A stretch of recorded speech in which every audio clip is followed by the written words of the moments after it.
Today we are going to discuss about how we can apply Lean Six Sigma methodology in finance and accounts department of any organization.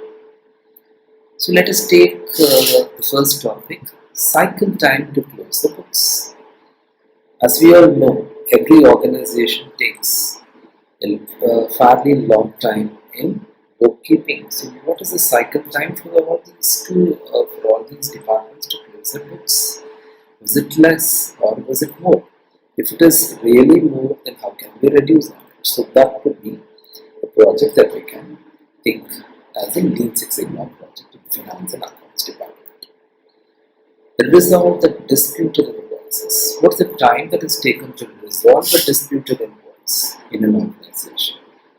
That could be one of the other project. Number of approved expenditures.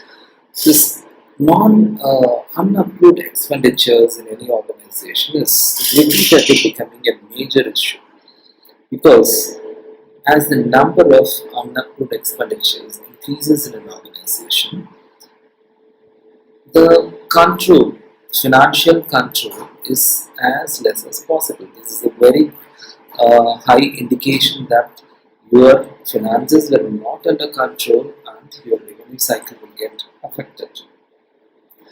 AR days, accounts receivable days. Accounts receivable days, if it is as less as possible, the cash flow will be as better for an organization. So, if the accounts receivables, which is represented in number of days, is around 60 days, and we are actually keeping a target at around 40 days or 45 days or 50 days, reducing it from 60 days to 40 days, reducing it from 60 days to 50 days is the Lean Six Sigma project that we can work it out. Percentage of electronic transactions. Now, as we move more and more in electronic transactions, or the manual interventions that happens in financial transactions could be minimized. So this is one of the major indicators that is followed in most of the organizations, where we can increase the number of financial transactions in electronic way when compared to the manual transactions that we make in any accounts department. Journal entries. The number of journal entries that we make every day or every week, every month, and the number of journal entries that has errors in it. So this is a clear indication of the error rate that is happening in the journal entries. So when we can monitor these errors, then we can reduce it at a very earlier time. Then we can absolutely improve the quality of the reports and records that we maintain in accounts department. Accuracy of payroll. What is the number of errors that happens in payroll processing? The number of errors is very, very high. Then we can think about reducing the number of errors. For example, the number of errors is occurring payroll per month is something around 50, then we can think about reducing it from 50 to 40, 50 to 30.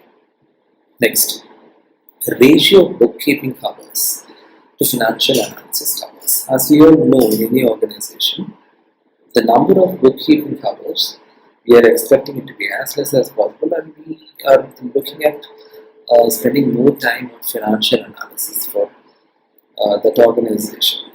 This is for very healthy discipline in an organization, where we focus more on the results, less on the record keeping. So if the time that we spend in bookkeeping is very high, how are we going to reduce it? And we can fix up a target to reduce the number of hours. Customer satisfaction scores, improving the customer satisfaction scores, or reducing the customer dissatisfaction scores. This could also be important project.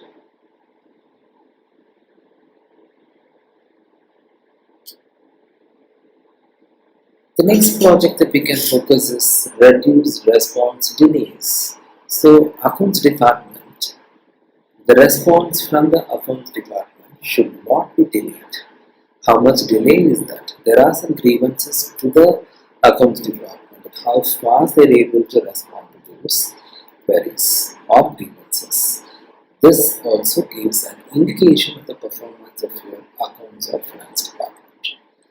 Reducing or eliminating invoicing errors, as we saw before, just like the payroll process, we also have a lot of errors in invoice process. What are the different types of errors and how we can reduce those errors. The number of errors that we have uh, in these invoices is very actually high, and if these errors is very high, how we can reduce it.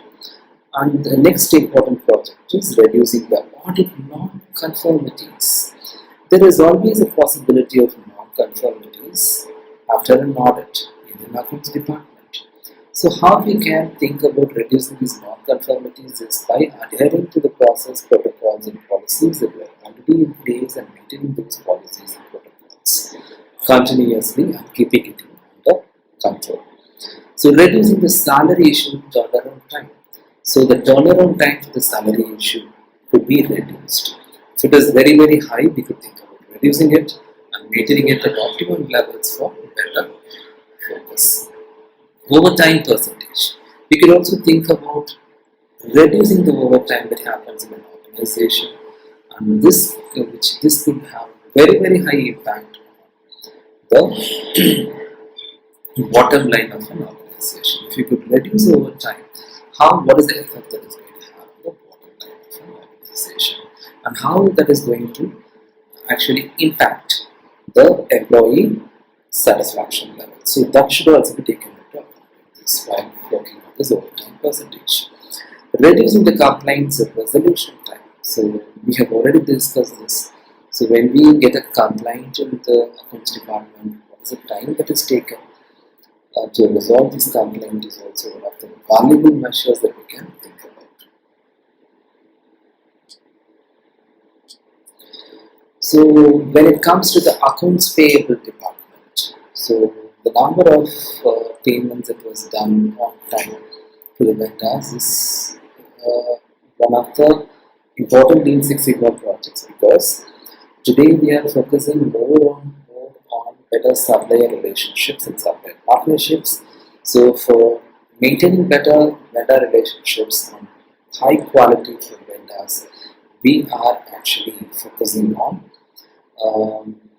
this kind of projects, which also focuses on the vendors. Then discount maximization. When it comes to discount maximization, we are actually thinking about what is the maximum benefit that we can get from the vendors if we are going to pay them on time. What is the discount percentage that I am going to get more?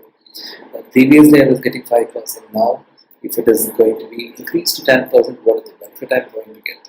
So discount maximization from 5 to 10% will be one of the valuable Six Sigma projects.